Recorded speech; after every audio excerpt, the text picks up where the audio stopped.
No, I couldn't.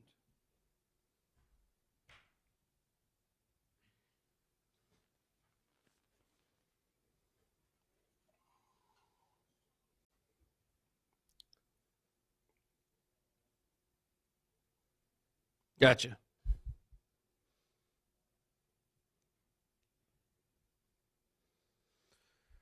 The college football experience week 2 DFS picks for Thursday, Friday, Saturday morning, and Saturday night episode on the Sports Gambling Podcast Network is brought to you by the SGPN Free Roll Football Contest. Join our free season-long pick'em for a chance to win $3,000 and a Super Bowl autographed SGP helmet. Sign up at sportsgamblingpodcast.com/contest. And remember, as always, folks, to let it ride. We're also brought to you by Game Time. Snag the tickets without the stress. Use the promo code CFBX on your first purchase to save $20. Download the Game Time app. Use that promo code CFBX. We're also brought to you by Underdog Fantasy. Play the Underdog Pick'em in college or NFL and win up to 20 times the amount of money you enter in one game. All right, use the promo code SGPN at Underdog Fantasy for a 100% deposit bonus up to $100. We're also brought to you by DraftKings Sportsbook. Download the app now. Use that promo code SGP. New customers can score $200 in bonus bets instantly when they bet just $5 on any NFL game. Only on the DraftKings Sportsbook with the promo code SGP. And finally, we're brought to you by Hall of Fame Bets. Yes, the sports betting research platform for parlays, player props, and game lines. Download the Hall of Fame Bets app or visit hofbets.com. Use the code SGPN for 50% off your first month and start making smarter bets today, people. Hey, what's up, you degenerate gamblers? This is Bill Burr, and you're listening to SGPN. Let it ride, baby.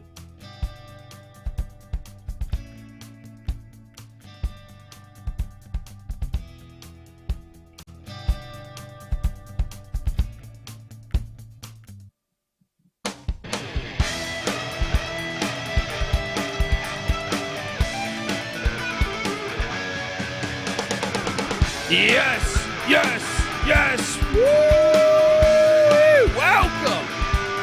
Welcome to the college football experience. DFS show for Thursday, Friday, Saturday morning, Saturday night. Oh, what a time to be alive. The season is in full swing, and I'm excited to talk all about it. Perhaps you are wondering just who the hell you're listening to, and that's fair. My name is Colby Swinging Database Dan, a.k.a. Pick Dundee. That's not a pick. This is a pick. He was raised in the land down under, where a man thinks on his feet, speaks with his fists, and lives by his wits. When Dundee happened, he was a superstar. I'm probably drinking too much and celebrating too much and not sleeping.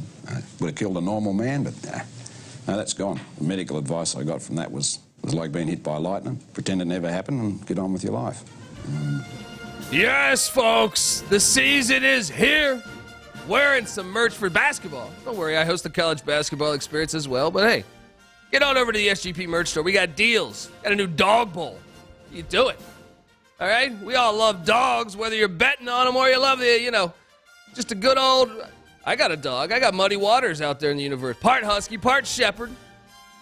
All right, so get yourself a nice SGPN dog bowl to compliment your both dogs, all right? The dog that you're riding on Saturday or Sunday, and also for your dog, your furry little creature at home. Let's go.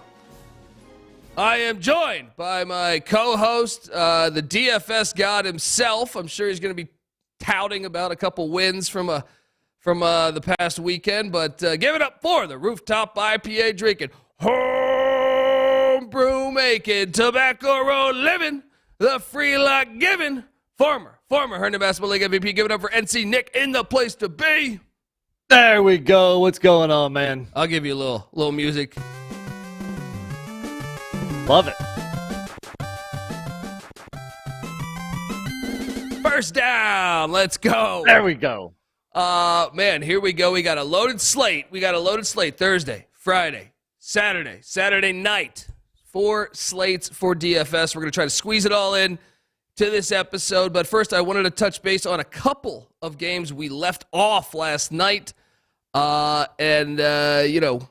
Unfortunately, we were up against the time. We were running through games. And a couple of UConn fans hit me up and said, why are you not covering the UConn Huskies as they head down to Atlanta, Center Park Stadium, where Terry Pendleton used to hit dingers? This is, look, you're a Sun Belt guy. Georgia State's laying 3. Laying 3 in this one. I think wrong team favorite. I think you got to ride UConn outright. Jim Moore's got this program headed in the right direction. They cover against NC State. They got my guy Joe Fagnano at the quarterback spot. This guy's, he struggled a little bit against that Wolfpack defense. But, hey, the Wolfpack defense, elite in the secondary, and they have a very good defensive line. So I think they bounce back. We saw Kasim Hill throw for a ton of yards against Georgia State. What are you doing here, man? I was okay not talking about this game last night because I don't feel confident about it at all. Georgia State's offense is pretty good. They're going to put up some yardage, put up some points. Their defense is awful. The question is, can UConn take advantage of that poor defense because they have question marks on their offensive side of the ball as well. Ultimately, I'm on the same side as you. I took the points. I went UConn. I think it's a 50-50 game, and it's not like Georgia State has a good home field environment, so really no advantage there. So, let's go UConn Huskies. Let's ride those Huskies. Shout out. See, I own a Husky. Let's go. We got to keep riding the Huskies. Let's jump over. There's a few games we didn't touch base on, man, and I feel like the fans, they demand we answer every game. Every game. Every game. And we got the Paint Bucket Bowl going on. They've been playing this matchup since 1914, baby. All right?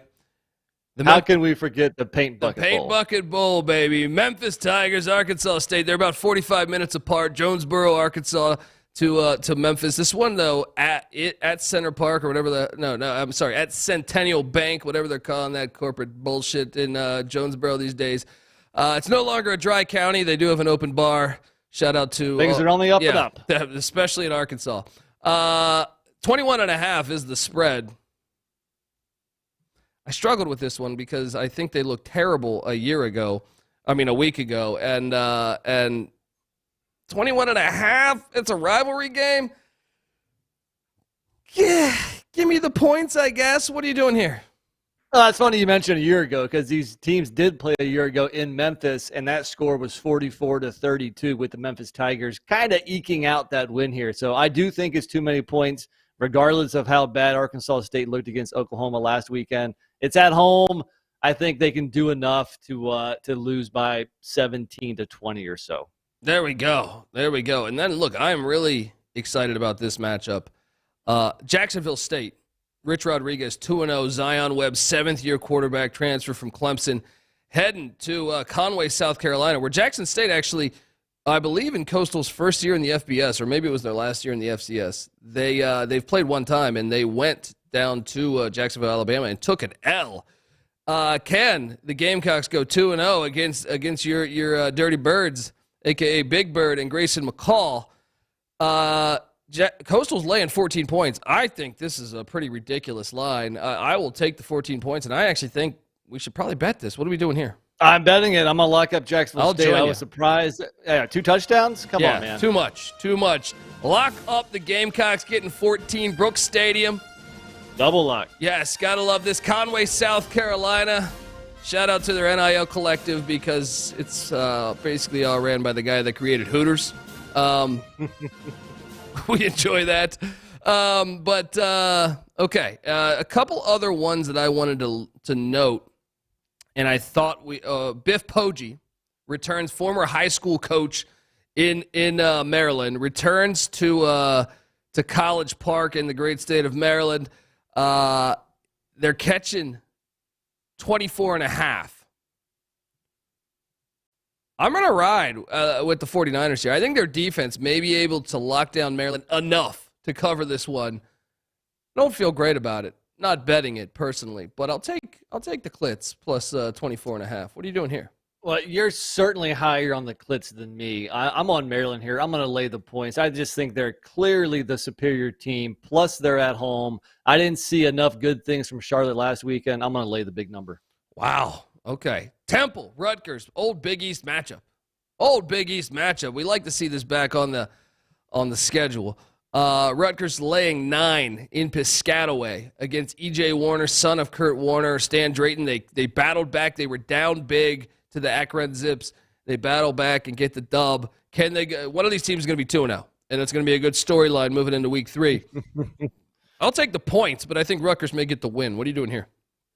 Yeah, that was my lean as well. If I'm not mistaken, these teams played last year, and Rutgers won 16-14.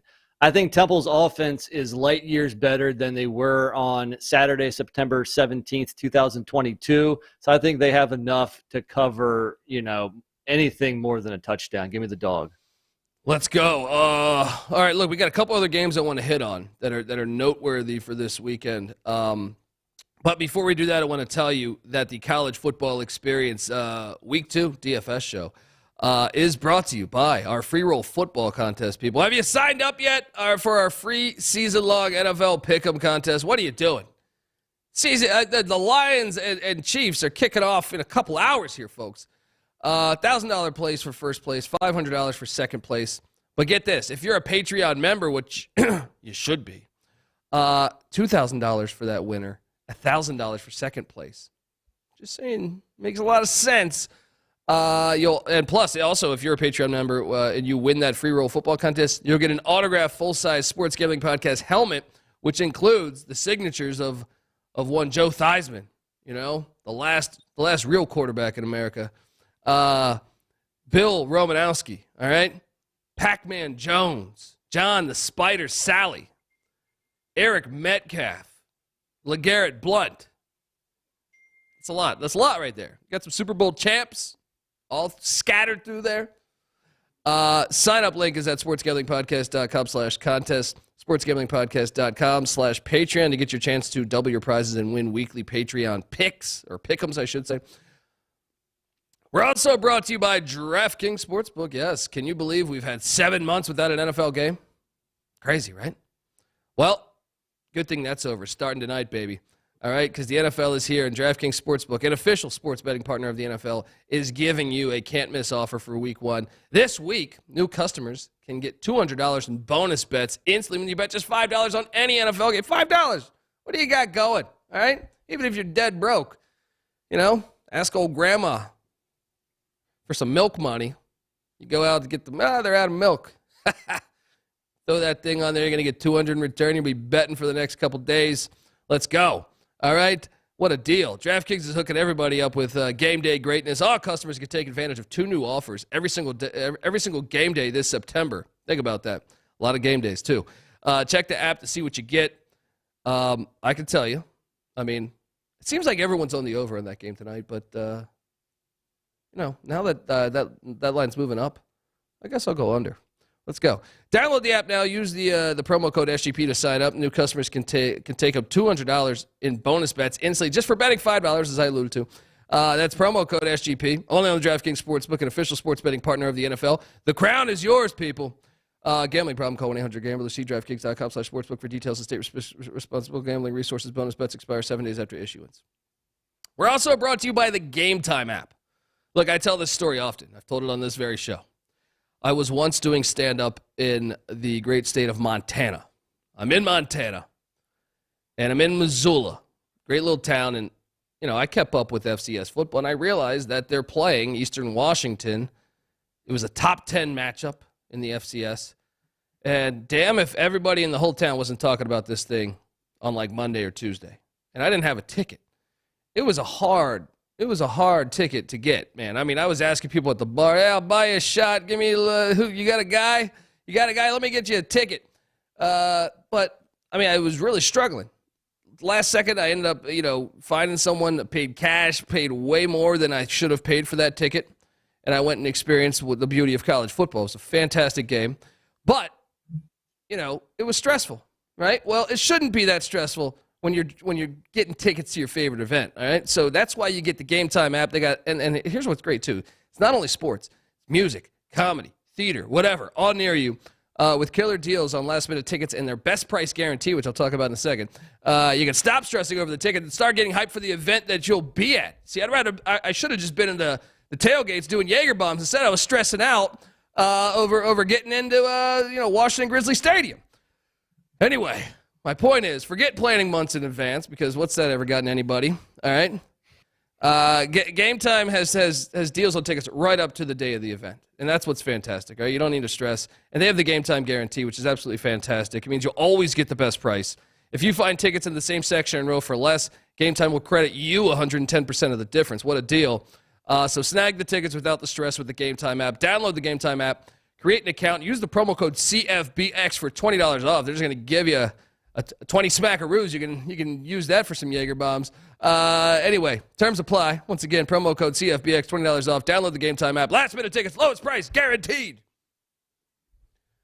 All right, we are back on the college football experience, and we got a couple other games I think worth noting here, NC Nick, as we go into, There's still more. There's a couple bangers in my opinion. There's a couple like real big bangers. I'm going to just highlight one awesome FCS game. Montana State is heading to Brookings, South Dakota, to the Dyke House to take on South Dakota State. This is a fantastic game. This is two teams that, if you put them in the FBS, would be bowl teams year one, right? This line, I'm seeing it currently at South Dakota State minus a touchdown. Reigning FCS national champions. And this game is probably the best non-con game in all of the FCS season. Meanwhile, Montana State, they go to the Final Four of the FCS playoffs, I feel like, every year. So this is a fantastic game. I'm going to lay the points. Mark Gronowski back at the quarterback spot. But, man, this is a game we should have went to, man. What are you doing here? It does sound like a great game. I'm going to take the points. I've told you I'm a Montana State guy. I'm a Bobcat fan. You just talked about your time in Missoula. You might be a fan of that hippie town in the mountains of Montana, but the real people in Montana are Montana State Bobcat fans, and that's who I back. And you know what? The new head coach at South Dakota State, I'm going to go Montana State with the points, and I think they're a live dog. Wow, there we go.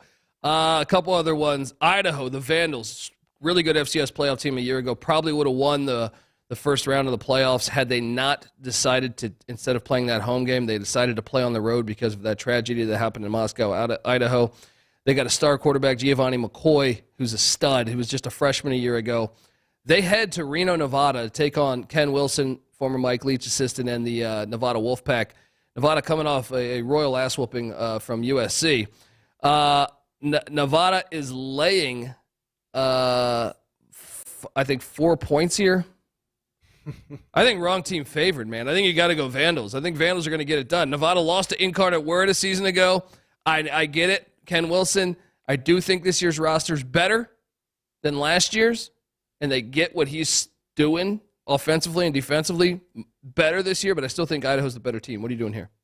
Yeah, better doesn't mean it's anywhere close to good, and Idaho is a good team in the FCS. That's my side as well. I'm with you. Another one that I think is a live dog is Florida A&M. Just put a whooping on Jackson State in the Orange Blossom Classic last Sunday in Miami, Florida. They head to Tampa, Raymond James Stadium. One of these. Look, they're probably going to have the home crowd because this is one of those stupid games where, not stupid games because this is South Florida where they play at home, but they're not anywhere near their home campus. So, South Florida's laying 17. What am I missing here? I think you ride the 17 in the Rattlers. Jeremy Musa, the former Vanderbilt quarterback, starting for Florida A&M. I think they're a live dog. I mean, 17 points. Sign me up all day. What are you doing here? Florida. They really came on our radar last year when they played UNC closer than expected. Florida A&M, that is, of course, obviously. So I'm with you. I'm gonna go another dog. We're agreeing too much. I'm sure once we get to the DFS section, it'll differ some more. Yeah, at 3 games left. 3 games left that I'm going to key in on. Folks, and if you're late to catch it in, you can always check out our picks page with all of our picks. Get the SGPN app, free to download in the App Store and Google Play Store. Furman is a top 10 FCS school. They head to Columbia, South Carolina. Obviously, Spencer Rattler and the Gamecocks coming off of a beatdown by the Tar Heels. Carolina's laying 21. This is a little brother angle because Furman is also located in the great state of South Carolina. I still think Gamecocks bounce back, though. I'm going to lay the 21 because I wasn't impressed. I thought coming into the year I was very, very high on Furman. I was not impressed with that first game against Tennessee Tech, the Golden Eagles, so I will lay the 21. What are you doing here, NC Nick? Again, I agree. I think this is a spot where you would look to fade South Carolina if they won in week 1 over UNC, but they didn't look good against the Tar Heels, so I think they're laser focused on the next game at hand, and I think Furman is going to take a beating here. Then you have to me interesting matchup here. Idaho State played San Diego State really tough in Cody Hawkins' first game, former Colorado Buffalo quarterback, son of Dan Hawkins. They only lost by 8 at the snapper. They were in that game. Impressive first performance for a team that was terrible over the past 2 or 3 years. They head to Logan, Utah. And this is a game that I'm intrigued by because, you look at what Utah State. Now, Utah State was more impressive than I thought in Iowa City. Cooper Lagasse, their starting quarterback. But this one, and by the way, they've been playing this game since 1904. But Idaho State hasn't won since 2000. So, big thing there. But the line, Utah State laying 24.5. I'm going to go with the Bengals plus the points. What are you doing here? Yeah, we saw Utah State lose to an FCS opponent last year in Weber State 35-7. I mean, they didn't just lose to an FCS opponent; they got beat down. So obviously, they won't be overlooking the FCS opponent this year, but I still think it's too many points. Give me the dog. Yeah, and then the final matchup is the Great Danes of Albany. Oh man, making a trip to the island, where, as you folks know. I mean, unbelievable travel schedule here, but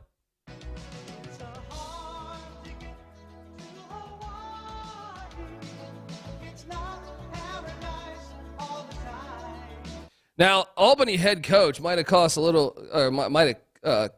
little bit of the Rona because Greg Gattuso might be, I don't know. He is not available to coach. Not making the trip. Might have got that Rona. And did he get it from you? Were you guys hanging out? Yeah. Were you him and Big Poff hanging out? You know it. I was like, Poff, dude, you got to come to Vegas. All right, it's on the way to Hawaii. Let's go. Reese Poffenberger, former CAA Freshman of the Year. He's been lighting up. Ask Marshall fans. They put a scare into the Marshall Thundering Herd. They head to the island where Timmy Chang looking for the first win of the season. Hawaii is only laying 6. I'm going to go ahead and lock up the Rainbow Warriors. This will be their first win of the season. They get it done. Shager bombs, the quarterback for the Rainbow Warriors, throws for 300. But watch out for Big Poff. The far trip, though, man. What are you doing here? Yeah, that travel is a bear. And you know what? I've locked up Albany 2 weeks in a row, so they've done well for me. They're making me money. But I think this is the spot where you jump off of them. I'm not going to lock it up, though, because I am such a big fan of Reese Poffenberger, Big Poff. But, I agree. I think you have to take Hawaii less than a touchdown. All right, folks. Now we switch over to the DFS portion of the show. Once again, all of our picks available on the SGPN app. But before we get there, I want to tell you that the college football experience is brought to you by Hall of Fame Bets. Win bigger by betting smarter this NFL season with Hall of Fame Bets, the sports betting analytics platform for parlays, player props, and game lines. Research every NFL, NBA, MLB, and soccer bet with historical stats and data. All right? You can enter any parlay idea into the Hall of Fame of Bets revolutionary parlay optimizer tool, to get hit rates broken down by leg by leg, essentially, as well as an expected probability for the entire parlay. Sort all players by hit rate for any bet and learn which players are hot and which picks are potentially value picks. Stop betting in the dark and join over 30,000 users researching with Hall of Fame Bets to craft more intelligent, data-driven parlays. Download the Hall of Fame Bet app or visit hofbets.com. Use the promo code SGPN for 50% off your first month today. Start researching. Start winning with Hall of Fame Bets, baby. We're also brought to you by Underdog Fantasy. Yes, Underdog Fantasy is a way to play alongside your favorite football team all season long with their Fantasy Pick'em game. You pick between 2 to 5 players, select whether they'll go higher or lower on their stat projection. Then you do what all of us do every Saturday or Sunday. sit your ass down and watch all the games. See how you're doing, all right? You could win up to 20 times the amount of money in a single game by going 5 for 5. It's a fantasy game, but you could win real money, people. I can tell you a dog that I think is live, and it's a juicy dog. I think the Eastern Michigan Eagles are a live dog when they head to Minneapolis to take on the Gophers and the Greek pellet gun, all right? So watch along, make your picks, and maybe just win a little cash over at Underdog's mobile app or website, UnderdogFantasy.com. When you sign up with the promo code SGPN, Underdog will double your first deposit up to $100. Once again, that's Underdog Fantasy, promo code SGPN. All right, it is time. Folks, we have a golden slate of games. I know everyone's going to be watching the NFL game tonight, but the real ones will be watching the NFL game and a game, the Murray State Racers at the Louisville Cardinals, a game that's been happening since 1927 when the NFL was just 2 years old. Beautiful. Right? Just Beautiful. 2 years old. So, look, I love it. Lions, Chiefs, I want to see it. But at the same time, I'm going to be I'm excited to see a little Kentucky in-state battle, the Racers. Now, my critique of this week of college football is that we needed a lot more weekday games. 100%. That's coming later on in the season, but so that means we only have one game Thursday night. That means we have a showdown lineup. Should we jump right in? Yes, and we invite you to come play DFS with us. You can follow us on Twitter at TCE on SGPN or NC Nick, who tweets these out at NC__NICK. So come play with us. It's only a couple bucks. We're not trying to steal your money. It's just kind of trash talking rights, and maybe you can get some beer money out of it. Looking at this game, Murray State, the Racers, they are coming off a 41-10 win against the Presbyterian Blue Hose, and Louisville coming off of a win, against Georgia Tech on that Friday night a week ago. So you have two teams 1-0. Now, Murray State used multiple quarterbacks a week ago. Something to note, they used 3 different quarterbacks through passes in their 41-10 win. So you got to wonder, you're a little concerned there, but who are you going with at the captain spot, man? Well, real quickly, the over-under is 56.5, and Louisville is favored by 43.5. So roughly speaking, Vegas thinks this game is going to be 50-6. So I think it goes without saying you want to roster more Louisville Cardinals than Murray State Racers. And I left $2.7K on the table. So he wasn't my first choice for captain, but since I had all the money and then some, I moved up to Jack Plummer, captain. See, this is my thing, and I obviously have Jack Plummer as in our fantasy football league, and I think he's a stud. But you got to get creative when it's what the spread on this is like 42 points. So you got to get really creative on how if I'm Jeff Brown, I'm going to pull Plummer by halftime if things are going out the way you think it's going to go. So you get creative. That's my shot at doing this. So I ended up thinking, okay, where are they most dominant against Murray State? And I think it's on the offensive line. So as my captain, and I also feel like everyone's going to take Jack Plummer as their captain. So I went with Jahar Jordan, their running back that had 96 yards and a touchdown, 13.7 yards a rush a week ago in Atlanta. So I know that they might pull him too. So it's a little bit of okay. Yeah, exactly. I think usually a quarterback, even in a blowout, will play 3 quarters, unless it's as ugly as like Oregon, Portland State last week. So if I get 3 quarters out of Jack Plummer, I'm feeling pretty good. And I also rostered Jahar Jordan, but not in my captain chair. And my issue with him is that it is a 3-headed monster in that Louisville backfield. So even if he plays 3 quarters, he's only getting a third of those carries because they were divided up pretty equally against Georgia Tech. He got 7 carries last week. Maurice Turner got 7, and Isaac Guerrero, the former Wisconsin Badger, got 6. So I see your point. A lot of times against these lesser opponents, the bigger schools can just run the ball down their throat. So I think Jordan's in store for a good game, but ultimately I did not have him in my captain chair. I did have Jack Plummer as well, so I could play the music. But on a one, did you roster any other Louisville running backs? Yeah, I went with the Wisconsin transfer as well, Guerrero, because the fact that I think both running backs are going to see a lot of play, but Jahar Jordan is their home run threat, so I put him as the captain. That was my philosophy there. I have Play the music because Yeah. I have Garendo also, not to cut you off. Let's go. I have Jack Plummer too, so you didn't do Jordan though, did you? No, Jordan's in my lineup also. Oh, so we have the same team. Folks. So far. Okay, wide receiver position. Look, I had a lot of money left over, so I actually went back in, but my top price guy is Jamari Thrash. I originally didn't roster him, but I had so much money left over that I was like, wait, let me just go get Jamari Thrash, even though I think he could be benched by halftime. Former Georgia State transfer is a stud. This guy's a stud, 7 for 88, 2 touchdowns a week ago. What'd you do here? And you notice that was almost all in the second half. He had a very quiet first half. At halftime, Braum, he must have saw something, and I think that relationship, that quarterback-receiver relationship really took off in the second half. So I definitely rostered Jamari Thrash as well. He got 9 targets, which led the Louisville receivers a week ago. I think you have to fit him in there somewhere. Yeah, and then like my fantasy football team, and I was telling you about this guy last week. If you watched Jackson State and Deion Sanders a year ago, they had a receiver named Kevin Coleman that was a stud. He didn't follow him to Colorado. He got a bag of cash and went to Louisville, right?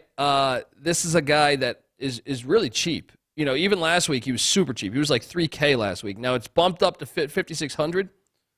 But this is a guy that's going to be playing the slot position where Rondale Moore, at Purdue a few years ago put up crazy numbers. They find creative ways to get him the ball. This guy's a home run threat anytime he touches the ball, especially if you watch that Celebration Bowl. He's the one that popped off in that Celebration Bowl a year ago with Deion as they took on North Carolina Central. So at 56K or 5,600, I took Kevin Coleman. What'd you do? Did you have him? I did the same. Yeah, you got it. You got it. We have the same roster, right? Well, see, so here's the deal. I mean, Huggins Bruce, the other Louisville receiver, is more expensive. He got 6 targets last week, but only went 3 for 18. Meanwhile, Kevin Coleman only got 4 targets, but he went 3 for 66 and a touchdown. So obviously, he did more with his opportunities. So I think Plummer might look in his direction more so than Huggins Bruce. So that's why I completely agree with you. So far, we have the same 5 players, just a different captain. Here's where I think we'll probably differ, because I went bottom of the barrel for only 1.4K. No, you have to roster. We have the same team. Oh, we have the same team. 1.4K, I'm assuming you're going with the starting running back for those Murray State Racers, and that is Jawan Northington, right? Yeah, exactly. And again, there's a bit of there's actually 4 running backs got burned last week for Murray State. And Northington is the least expensive one, but he got the most carries. Yeah. He didn't score a touchdown. That's the only difference from last week. They had a guy, Cortez Jones, went 3 carries, 12 yards, a touchdown. A guy, Galbraith, had a touchdown. But Northington, I think he's going to get the most volume. So I don't know why he was lower priced. So, yes, I went Juwan Northington. So we have the same lineup, just different captains, which makes it pretty damn easy for our side bet here. Oh, whoever wins the captain. Jordan Plummer. Whoever has more captain points. Plummer versus who'd you do?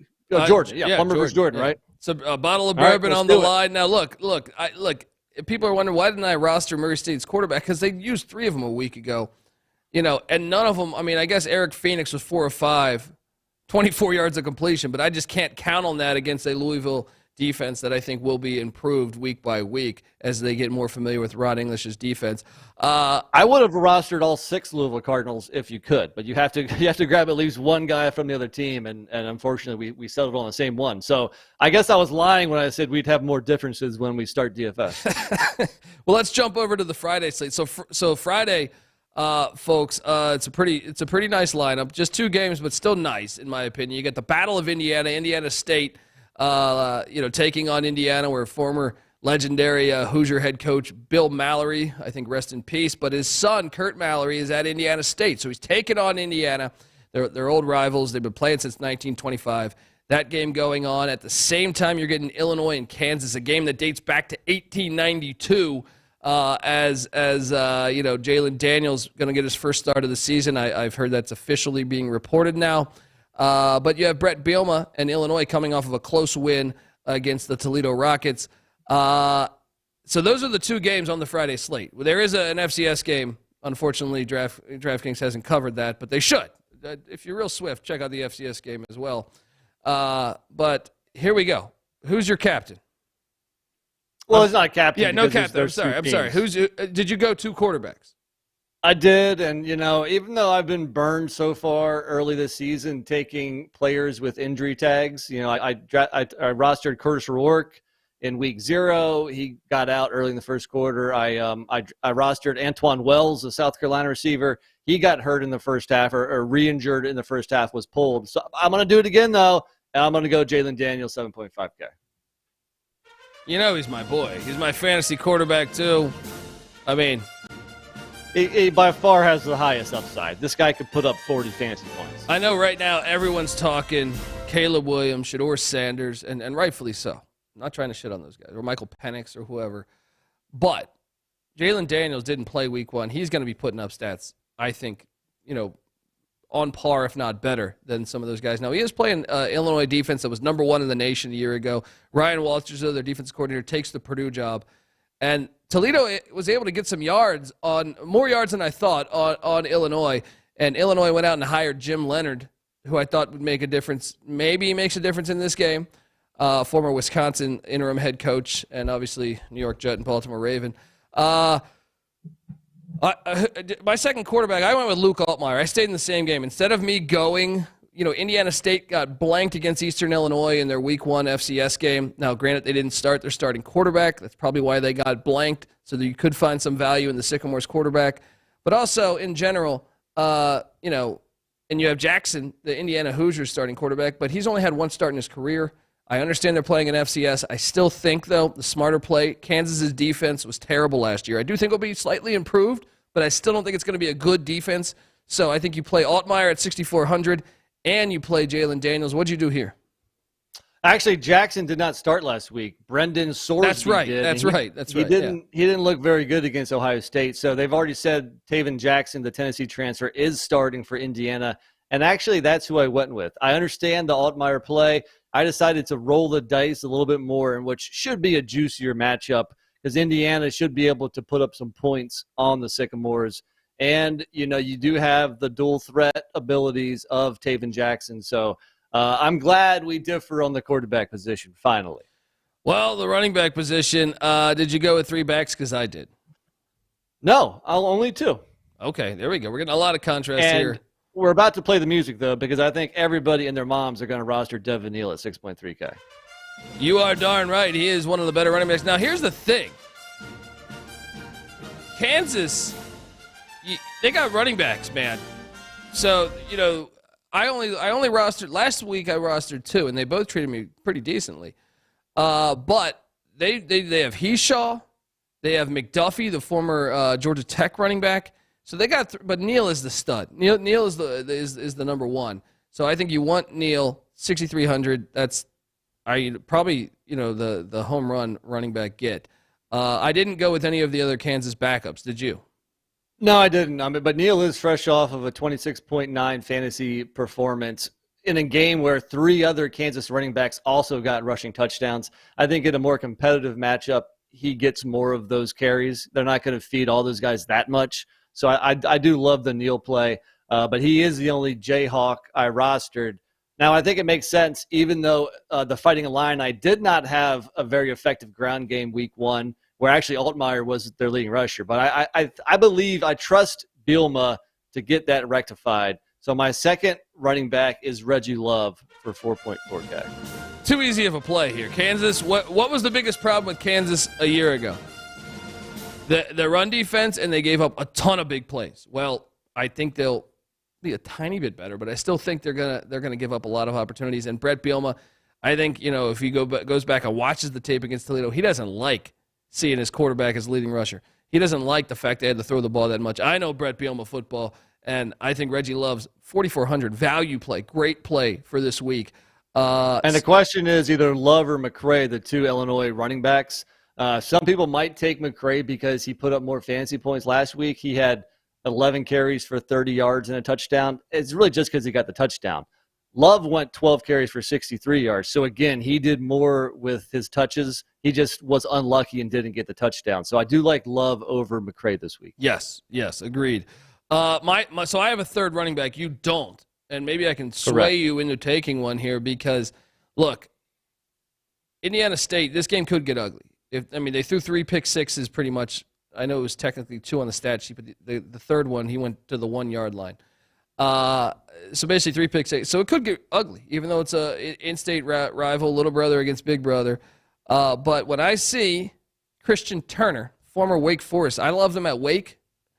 He transfers into Indiana. Remember what Kenneth Walker did at Michigan State after being at Wake with Dave Clawson for so many years. Now, I know you look at the stats, you say, well, Jalen Lucas had the most rushes last week, 11 for 24.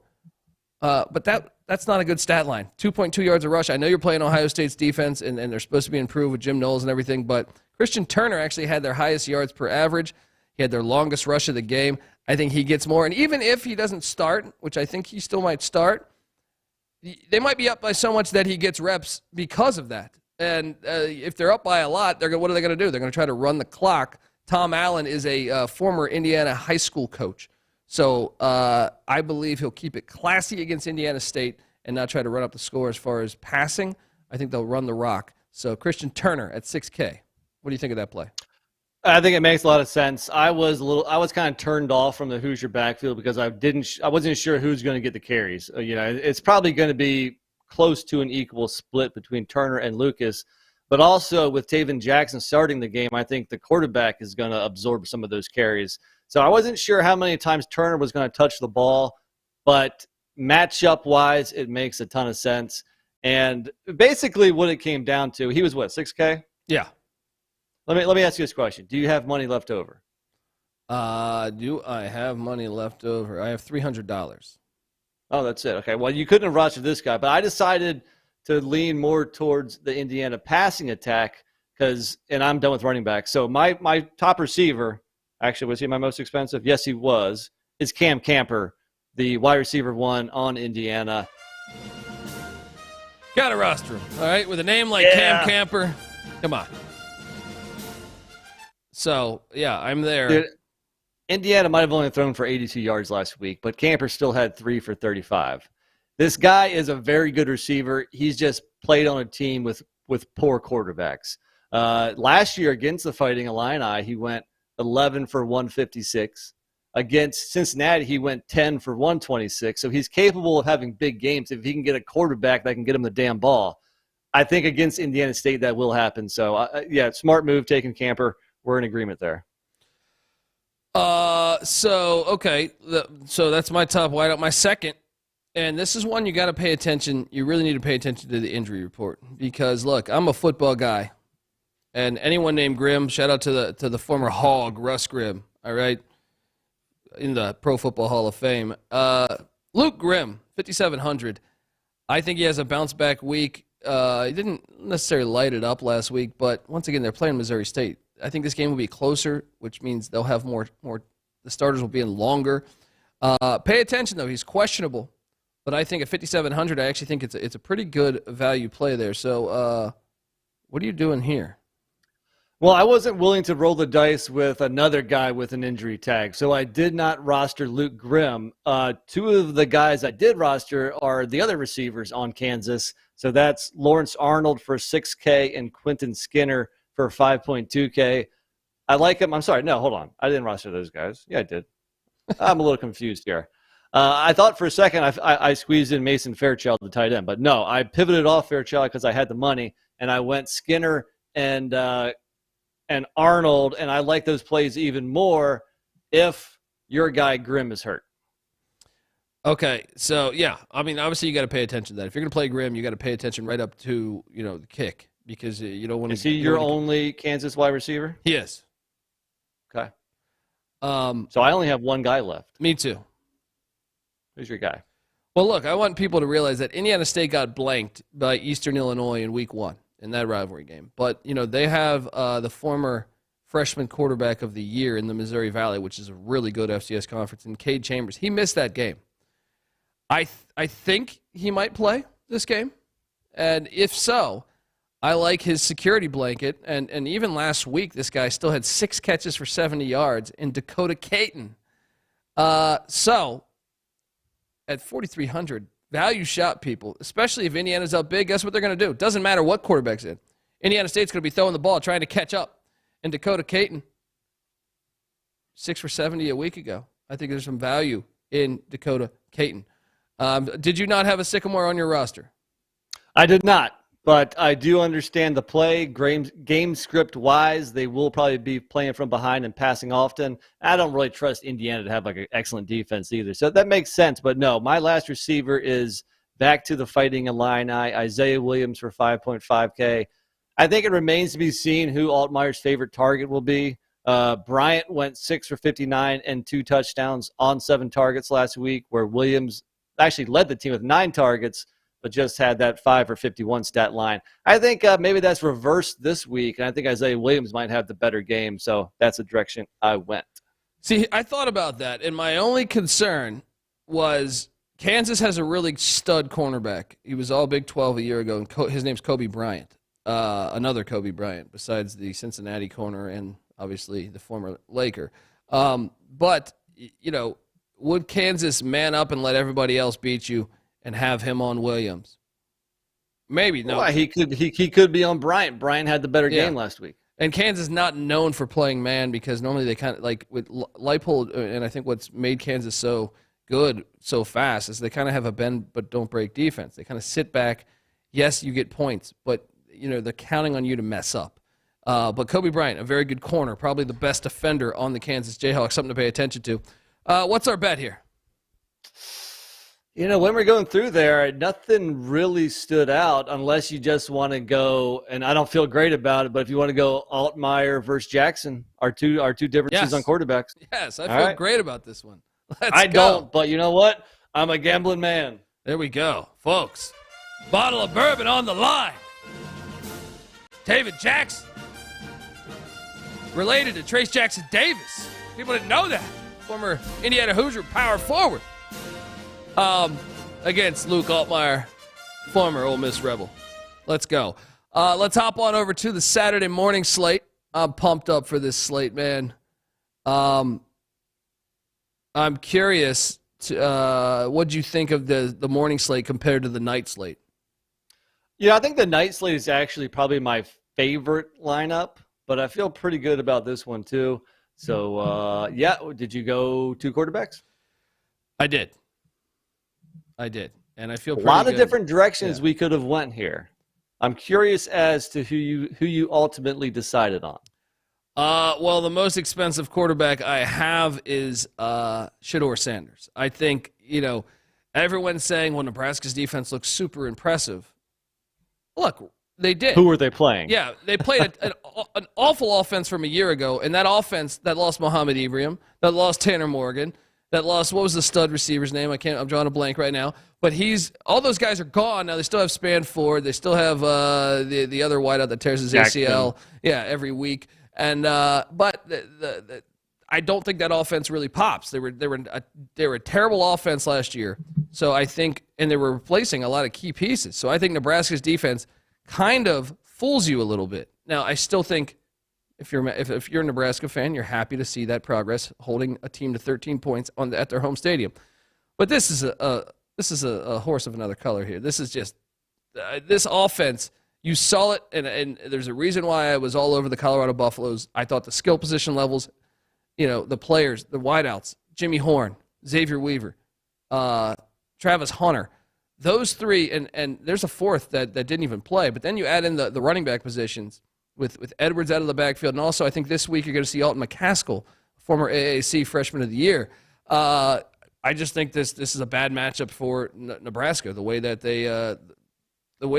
going from Minnesota to Colorado is like going from a different planet, to a different planet. So I'm all over Sheduer Sanders here, and I think you might even see him run a little bit more this week.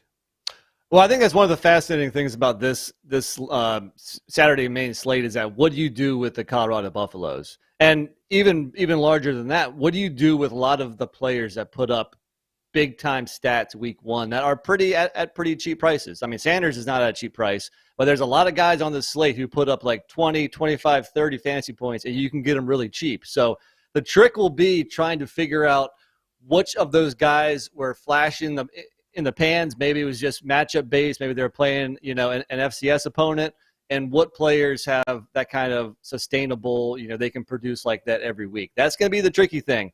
I think Sanders will have a fine game, but I did not roster him. Well, who did you roster as your top quarterback then, buddy? I went to South Beach, but I went the A&M side. Your guy, Connor Wegmans, it's a great grocery store. And actually, I really love the A&M receivers. I think they got at least 3 guys who are absolutely dynamite. And I think this passing attack for A&M is going to do – it's going to be so much better than their offense last year. And I think that's going to start with them beating Miami, and putting up a nice offensive output. So I went Wegman for $9K. I can't disagree with that play because, I mean, like you said, Musa Muhammad's son, Evan Stewart, Anina Smith, all those guys, studs, and they're all be in the NFL. So I think it's a good play, and maybe we'll have our bourbon here. But because what was the difference in price? $9K to what? 9.4K? Was that Sanders? I think so. Let me see here. Yeah, it was. But I couldn't roster Sanders. So okay, I think maybe we hold off and see if any other bets present themselves. Who is your second quarterback? Assuming you have 2. Yes, I'm taking you to a line that I don't understand. And Blacksburg, Virginia. I understand the crowd gets lit, but I don't know how good Virginia Tech is. They're kind of an enigma. They didn't, for 3 quarters, they didn't look as good as I thought they would against Old Dominion. Then in the 4th, they did open it up, and I was, somewhat impressed by their closing performance, I should say. But Hudson Card, I mean, I think he can play. I mean, the guy ran 17 of 30, 254 against Fresno, and I actually think his stats would have been a lot better had they not had Purdue had a defensive touchdown and a kick return. So he didn't get the ball as often as he should have. So I think his numbers go up. Now, a little bit worried about the noise, but I think Hudson Card's a stud. I think he's the best player on the field when this matchup happens. So I took Hudson Card at $6K.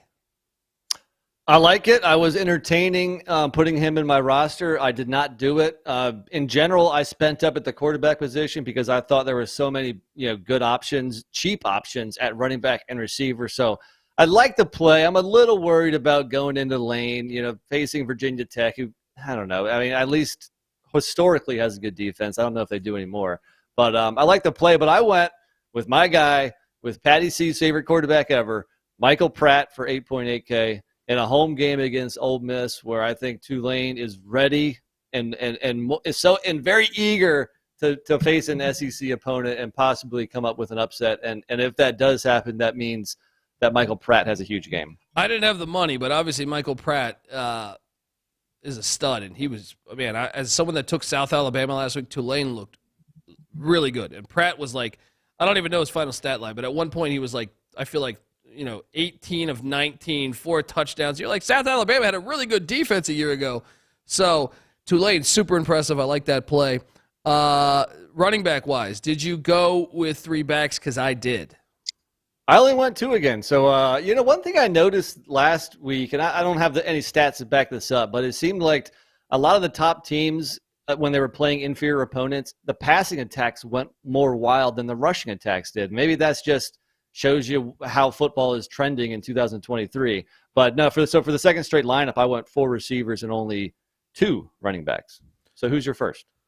My top price running back is Dylan Edwards. He had 4 touchdowns a week ago. Now, I am a little bit because, like I said, McCaskill, I think, is going to play. Former AAC Freshman of the Year. Didn't play last week. But at the same time, I just think Edwards is a matchup nightmare. This is a guy that kind of reminds me of Darren Sproles. And the fact that you saw them just utilize that against TCU. You look at this Nebraska defense, I think their weakness, you can make a case, defensive line, maybe the linebacker position. And how can you get creative on beating them? I think it's Dylan Edwards in the passing game.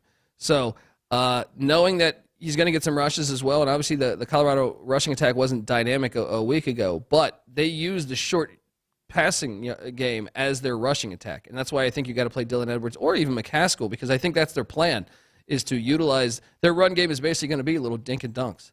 So I'll play the music, my friend, because I agree with everything you just said. Let's go. Dylan Edwards. No, the 46.9 fantasy points is not repeatable, but I love how they get him involved in the passing game, so I'm with you there. Yes, and so my second running back, let's stay talking Colorado Buffaloes, because there was a guy a couple years ago for the Colorado Buffaloes. Once again, everyone thinks Deion Sanders, oh, how could he brought in 70 players, this is disgusting. No, well, Colorado the year before had gotten basically all their players stolen. Christian Gonzalez, starting corner, goes to Oregon, first-round draft pick in the NFL. Mark Perry, starting safety, played in the national championship with TCU. Brendan Rice, son of Jerry Rice, transfers over to USC. I mean, all these players transferred out of Colorado, so they got hit, so they had to adapt right away. And one of those players that did transfer is the starting running back for the Tulane Green Wave. So I'm going to take a shot on that. Now, he did change his name from year to year, but I knew him as Ashad Clayton. Now it's Shoddy Clayton Johnson. Look, he only had 4 rushes for 11 yards a week ago. I know Mekhi Hughes got more carries, same with Shedro Lewis, but I think Clayton Johnson's going to be the guy, and especially against a Ole Miss defense where I think you can get yardage. Tulane returns their entire offensive line. I like this. So at 49K or 4,900, I think you ride in with one of the Tulane backs that will be getting a ton of carries this game. Interesting play, because a lot of guys got carries for Tulane last week, and actually the player who ran the most was a quarterback, Michael Pratt. So I don't know. Maybe you're more familiar with him than me. I'm staying away from that Tulane backfield until I see more of it and how it's going to shake out. So a little iffy on that play, but maybe you're ahead of the curve. Now, I rostered a guy who was priced. I think it's a mistake. I think Rasheen Ali for 4.8K is absolutely ridiculous. The problem is I think the ECU defensive line is really good. I think that is the best unit on East Carolina. So that's fair.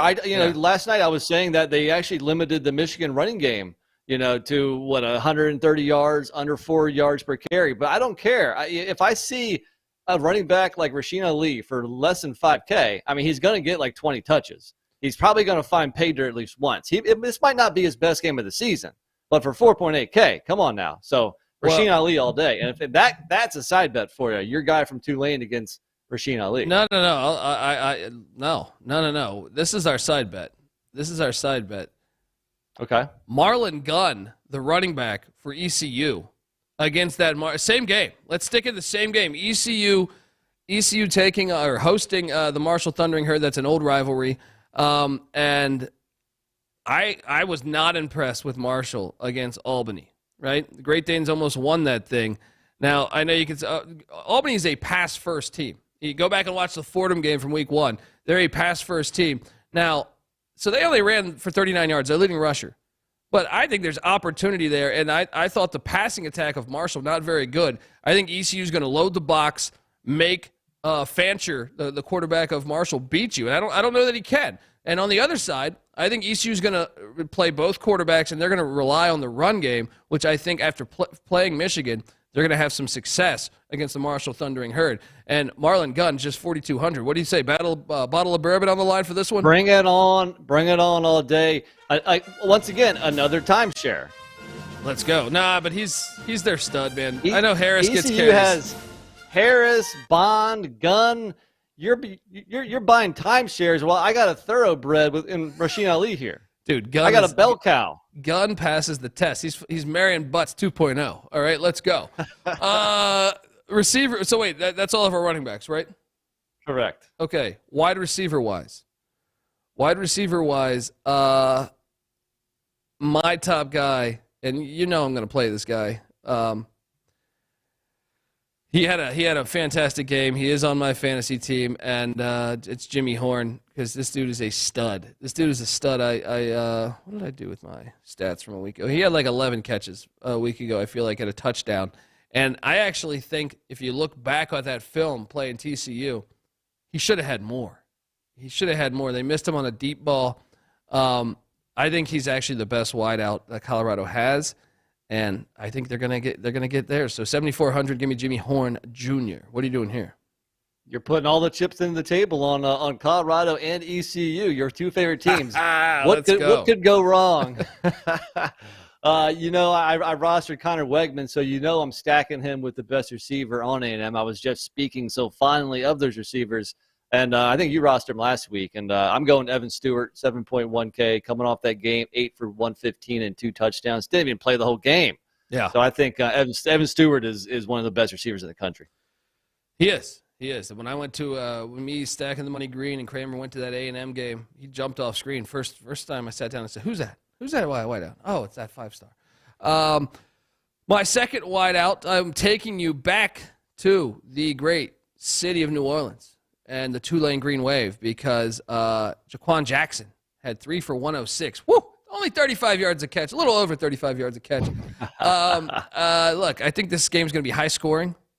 I know they bring in Pete Golding, the former Alabama defensive coordinator at Ole Miss, but with Pratt, I'm telling you, they're going to get theirs. So Jaquan Jackson at 6K. What are you doing here? Interesting. I'm going to go with maybe the favorite target of Hudson Card, the quarterback you roster. I'm going to go Deion Burks for only 4.8K. He went 4 for 152 and 2 touchdowns, also a pretty good, yards per catch average.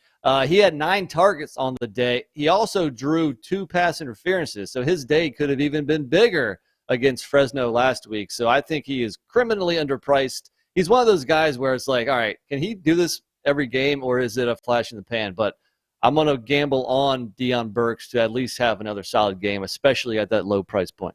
Wow. Okay. And so I only got one more player left. You? I got 2, so let me go ahead. And just $100 more, less expensive than Deion Burks, I'm going to take you to who I think Devin Leary's favorite target is at Kentucky. Dane Key is 4.7K. Last week, he got 7 targets, went 5 for 96 and a touchdown. Another easy matchup for Kentucky. I don't see why he can't do more of the same for another low price. Hey, Holmes, I wonder what Great Dane tastes like. Remember that? Shout out to Up and Smoke. But, yeah, Dane Key, let's go. I think you got to work on your Cheech impression a little bit, but I knew what you're talking about. I'm working on it, man. I'm working on it every day, practicing in front of the mirror. Folks, look, I got one more player left, and I'm taking you to Greenville, North Carolina, baby. Look, and goodness. And you think I'm going to fade my boys? Colorado plus 775 on the money line last week. I also took them plus 21. And you also look at what ECU did. ECU covered, baby. This is what they do. All right, so my boys have been treating me well for a long time, baby. Jalon Johnson is a former Georgia Bulldog, and he's the starting wide receiver for ECU. Now, I know you look at last week, only 3 for 30 against Michigan, but that's Michigan's got very good defensive backs, and also our quarterback play was terrible against Michigan. So I think you look at this week, I think both quarterbacks are going to get reps. I've already seen, Mason Garcia, Alex Finn, both going to get reps.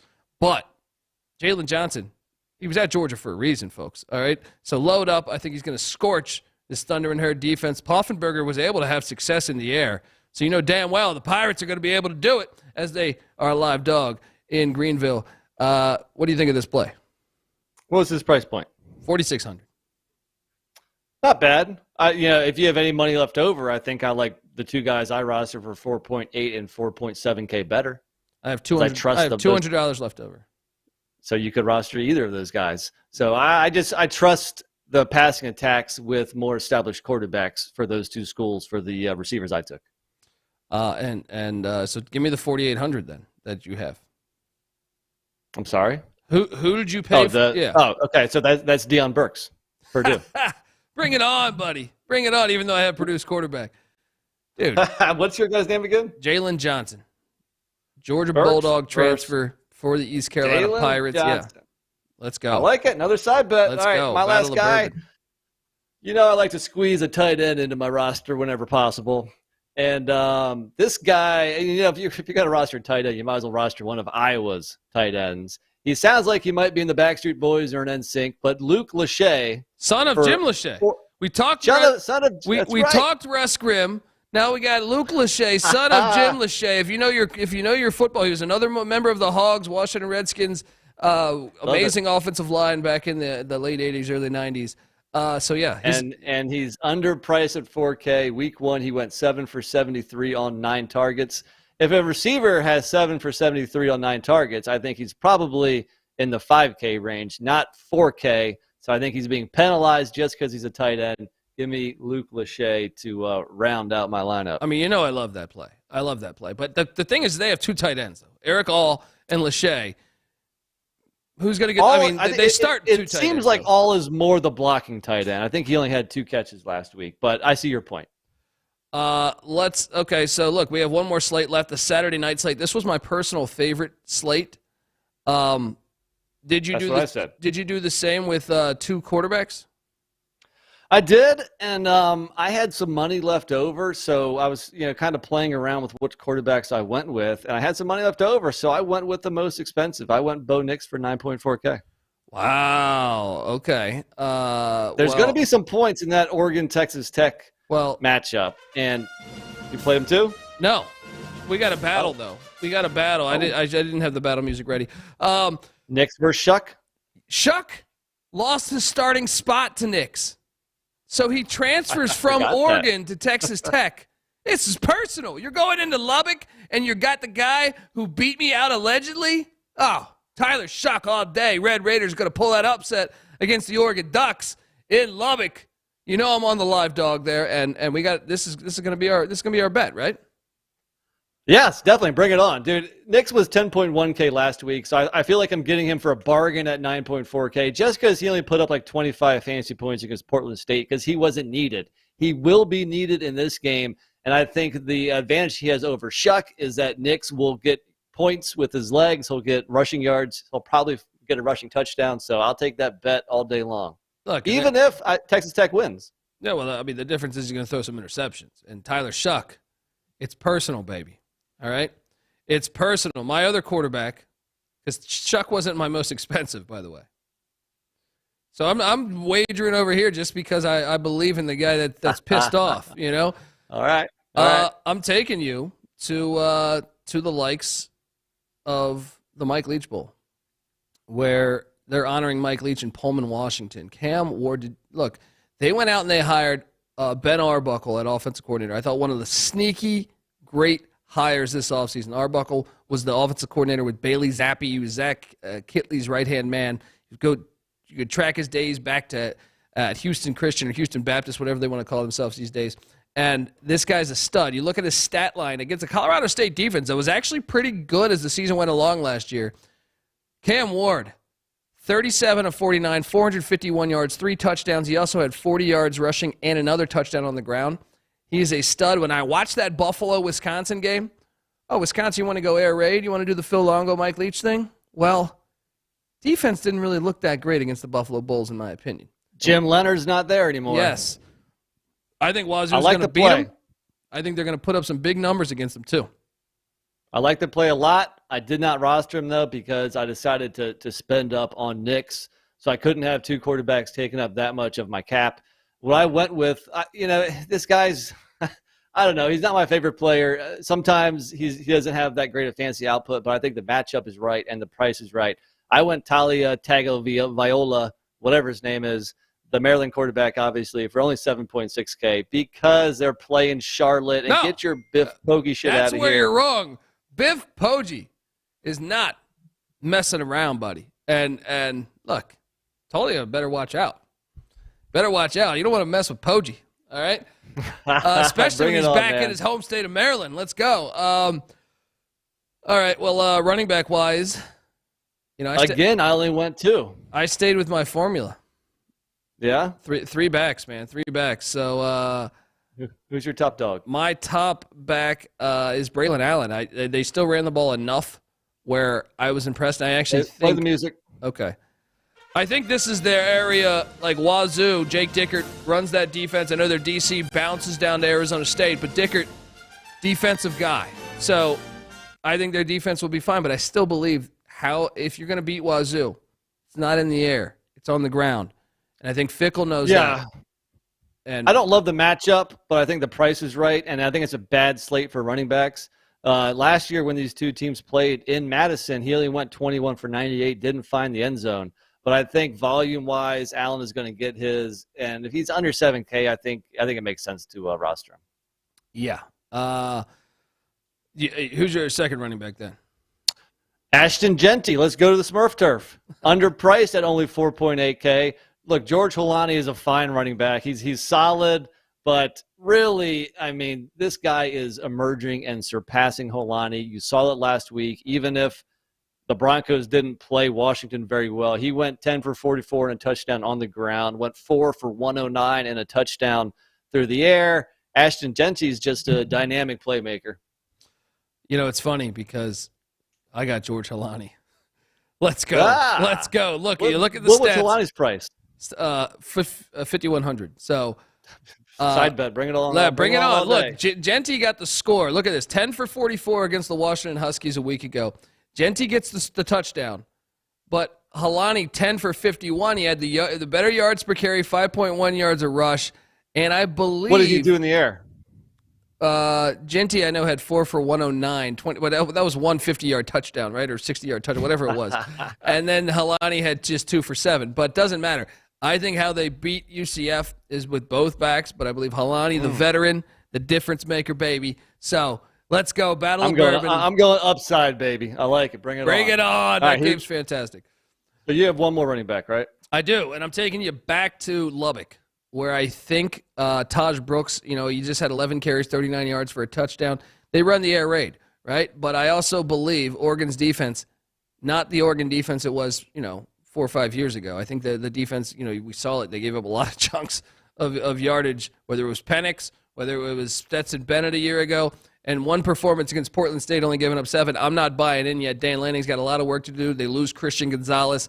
I think there's going to be opportunity for Taj Brooks to score. I also think they'll probably get him more involved with the passing attack a year ago. People forget Wyoming returned 10 of 11 starters on the defensive side of the ball. That's why I was on the Wyoming Cowboys to beat Texas Tech. I think Taj Brooks going to have a much bigger day at 5,400 against the Ducks. It makes sense because you stacked him with Shuck. So I did the opposite. I went Bo Nix, so therefore I got the Oregon Duck receiver who I'm stacking, and I went Troy Franklin for 6.6K. I mean, he's the top receiver for the Ducks. He went 7 for 106 and 2 touchdowns last week. Last year, he had like 900 yards, 9 touchdowns. So I think he's an obvious stack with Nix, and I think they're both in store for a big game. Speaking of stacks, look, I love this Wazoo passing game. I'm in love with the Arbuckle hire. I actually think the more that I think about it, I'm talking myself into Wazoo being a contender to potentially play for the Pac-12 championship. Wow.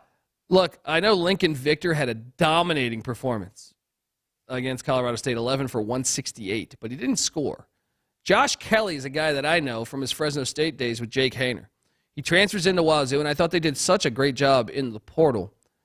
So I loaded up on Josh Kelly at 5,300. And look, it's the air raid. Everyone's going to eat. But I think you might see, Kelly have the bigger week, or perhaps, I know they have a slew of receivers with Carlos Hernandez, Cooper Mathers, and another guy that I'm playing. Speaking of stack, I took Kyle Williams. Kyle Williams just 4 for 31 and a touchdown last week. I think he bounces back. We saw this guy play at UNLV. He's a stud. I love their receivers in Pullman. I think they're a huge upgrade from a year ago. But I think Kelly for sure, one of the nation's more underrated wideouts. So I got Kelly, and I also took Kyle Williams because I think he's going to start to emerge more and more. And what is Williams' price? 5,400. He's actually more expensive than Kelly. I don't understand it. I don't understand how he's more expensive than Kelly. Yeah. It's hilarious that you bring up all these guys because I rostered Lincoln Victor. I'm telling you, what Victor, action on this offense, because they got the Bailey Zappi offense, man. Well, Victor is the cheapest at 4.7K. He had the most targets, a whopping 13 targets. Going into week 1, nobody was sure who the slot guy would be for Wazoo. And Ben Arbuckle's slot guys have been crazy, insanely productive. So I think Lincoln Victor, and you said he didn't score a touchdown last week. That sounds to me like positive touchdown regression. So if you want to bet another bottle of bourbon, I got Lincoln Victor over the other Wazoo receiver of your choice. Oh, let's battle Josh Kelly against Lincoln Victor. Let's go. There we go. I mean, you're acting like Josh Kelly had a bad day. 7 for 97 and a touchdown. Bring it on. It's not too shabby. Neck. Yeah, let's go. So I only have one player left. Who? I got 2. Yeah. So let me go ahead. Xavier Worthy, 6.2K. I rostered the shit out of Worthy when he's priced between 6 and 7K, which for some reason he usually is, even though I think he's also one of the better receivers in the country. So I think Texas is going to have more success than you against Alabama. I think this is a ball game. It's going to go down to the wire, and I think Worthy is going to get his. I think it's just a safe bet for 6.2K. Can't trust Quinn Ewers on the road. That's what I've learned in college football so far. We'll see. What was he, like 15 of 70 in Stillwater? I'm being sarcastic, but yeah, okay. I mean, he's a very good wideout. It makes sense. But also, Alabama's going to have their best corner on him. Should be fun to watch. My final player, I'm taking you back to the Smurf turf, where I do think UCF, you look and say, oh, they only gave up 6 points to Kent State. Patty C was sold on that. Not me. I think Kent State is very bad, and I think Boise State's going to have a lot of offense against UCF. So when I look and I see one of the better, if you've watched Boise State over the years, Stephon Cobbs is one of their better wideouts. I would say coming into the season, he's the guy you circle, especially after Latrell Caples got injured for the season. So Cobbs, 6 for 56 a week ago. I think he probably has a lot better of a day. Washington, obviously, top 10 team now, and the fact they're back at home. So at 5,300, I went with Stephon Cobbs. You? Solid. I think you might want to roster Victor instead of Cobbs and go with 3 Cougar receivers, but that's up to you. Not a bad idea. Not a bad idea. I like it. No, my last guy, I didn't have much money, only 3.8K. I told you last lineup that I like to squeeze a tight end in where I can, and I'm going to take you to Maryland. This is my stack with Talia, Corey Dykes. Now, him and C.J. Dupree were a great tight end combo last year. Dupree transfers to Alabama. And, last year, the presence of both of those tight ends limited the upside for each of them. So with Dupree out of the picture, last week, Corey Dykes went 6 for 108 and a touchdown. I think, especially with some new receivers there, I think he's Talia's favorite target. And I don't trust your boy Biff Poggi and the Charlotte 49ers. You just keep fading Biff Poggi. It's okay. I'm going to have to let him know all of this, Team Poggi here. I'm telling you, the Charlotte defense going to keep the Terps in check a little bit, all right? Take the points and the clits. Let's go. Folks, that's our show. We invite you to come play DFS once again. Follow at TCE on SGPN and follow NC Nick's account at NC__NICK. I'm on Twitter at TheColbyD, and I'll also retweet that. So if you're trying to find it, but we invite you to come play, all right? And we do this each and every week of the college football season, so stick around and if you're wondering about our picks episode, maybe you're just tuning in. We have a picks episode. We pick every single game. Check out that. Every single game, all year long. This is the College Football Experience, so subscribe. I also host the FCS College Football Experience every single Friday. We're going through every single FCS game. We pick it all when it comes to Division I football. Also host the College Basketball Experience and the College Baseball Experience with Noah Beanick. And check out the Big 12 Experience. Moneyline Mac and company doing great work over there. All those are separate podcasts. Subscribe to all of them. Just subscribe away. All right. We come together as one on YouTube, youtube.com/The College Experience. Subscribe over there. Also, hop on over to iTunes. Give us a 5-star review. And check out the Sports Gambling Podcast. Not only did they break down all 32 NFL teams, but they're picking every single NFL game. And obviously, they just dropped an episode talking about tonight's action. So right now, if you're listening live, you want a little edge on the Lions-Chiefs matchup and then all those games on Sunday and Monday, check out the Sports Gambling Podcast. They're always doing it. Get the SGPN app. It's free to download in the App Store and Google Play Store. And come talk college football with us in the Discord. Maybe you want to talk about your team. Maybe you want to talk about your DFS roster. All right? SportsGamblingPodcast.com/Discord. Check it all out, folks. Until next time, this is the College Football Experience, DFS style. You better start thinking about yours. And we out of here.